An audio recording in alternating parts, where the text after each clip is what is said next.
Let's speak to Arseniy Yatsenyuk. He's a former Prime Minister of Ukraine. Arseniy, it's good to have you on the programme. We've known each other for a long time, and I'm looking at you now, and I've never seen you look this upset, and I'm not surprised. Well, morning, Matt. I believe this morning is better than yesterday's evening. But the thing is that you don't have to interview me. You already said practically everything. So that's not what I expected to see yesterday in the Oval. And the thing is that no one benefited from this, neither President Trump nor Ukraine. So we cannot change the past. We have elaborate over how to fix it, okay? And that's not an easy issue, sir. Do you think that Zelensky's strongest card in all this, and it showed in Trump's anger and face last night, is that the American president desperately wants that moment in the history books where he can sign a ceasefire deal? He probably won't care whether it'll end up with a durable peace or not, but he wants that moment in the sun, in the limelight, for the ratings. And Zelensky has denied him that because the deal on the table wasn't good enough. There is no deal on the table. That's an issue, sir. There was only one deal, the mineral resources deal. There is no peace deal.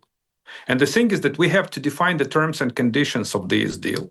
I am a strong proponent of the comprehensive peace deal with the ironclad security guarantees, with the security aid package delivered by Americans, and everyone has to be on the same page. I mean, Europeans, the European Union, United Kingdom, the United States, and Ukraine. And on the other side of the aisles is Russians.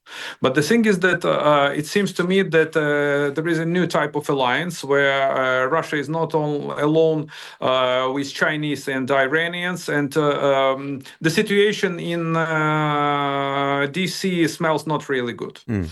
So once again, whether we can reach the deal, yes, we can reach the deal. But war criminal Putin, he doesn't show any kind of intention to cut the deal.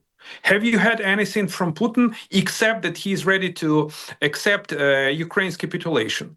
Because, the special envoy of Trump to the Middle East, Mr. Witkov, he mentioned some kind of bizarre Istanbul agreement that wasn't even actually an agreement. And this agreement has one aim, is actually to annihilate Ukraine. So going back to the question you have raised, we need right now to find what kind of real deal can be achieved. And my take is that we need urgently to undertake enormous efforts to have Americans back on track. We are in a crisis mode. Whether we can lose Americans, yes, we can. Okay, whether we want to lose them, no, we don't. And you, the British people, are well aware how it is to fight with Americans. What is worse, to fight with Americans or to fight without Americans during the World War II? Okay, so how do you get the Americans back on board? How do you repair the relationship between Zelensky and Trump? Well, it's $1 billion question, sir.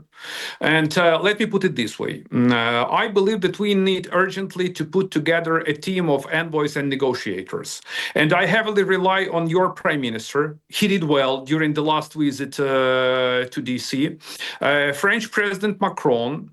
I believe that maybe the designated Chancellor of Germany, Merz, Italian Prime Minister Meloni, and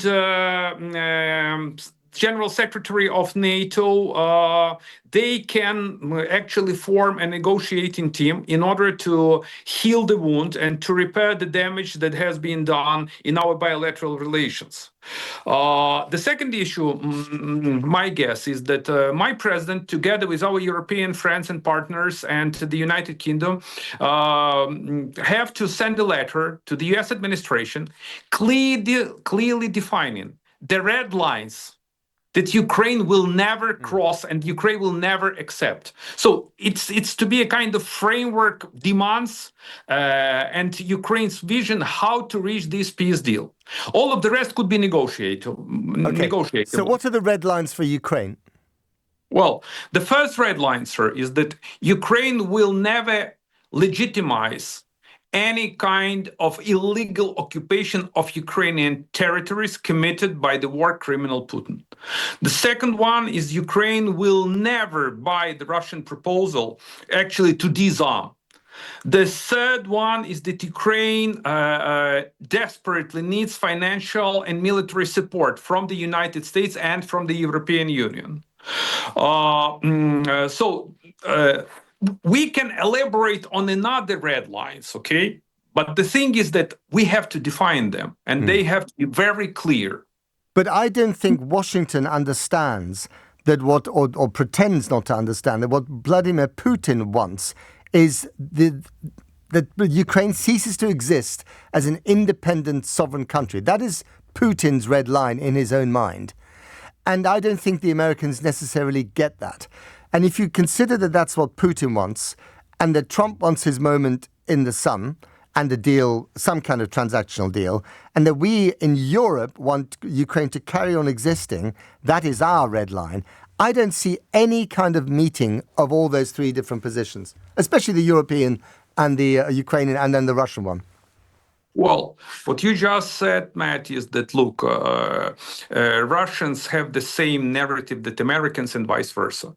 I don't buy this because I believe that Russia posed a threat to the national security of the United States. It is an arch rival to Americans.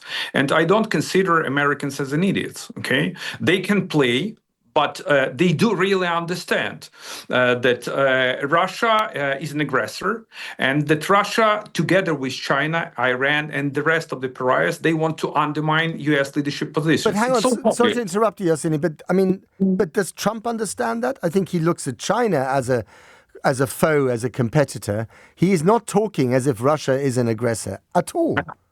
The thing is that where do I share your take is that, look, they believe that they can somehow drag Russians out of the sphere of influence of China and drive the wedge between Russia and China. It's complete nonsense, okay? This would never happen. Because Russia and China and Iran and North Korea, they present a new axis of evil. And they will never buy this bait, okay? They will never take this bait. And that's an issue for Americans just to realize that the only solution for Americans to lead this world is to maintain transatlantic unity. And as some American politicians dub European Union, and sometimes they even mentioned UK as those who are just draining their resources, is just the wrong approach. The strength of the US comes from the strong bonds between the United States, the EU, and the United Kingdom. It's crystal clear. Okay. Finally, and very briefly, do you think if Zelenskyy, who's already offered to step down in return for NATO membership, if Zelenskyy disappeared from the job of prime minister that he has at the moment, the president, would that make the situation easier? The war, the full-fledged war, started during the tenure of President Zelenskyy. And I hope that we will do our best to end this war under his leadership.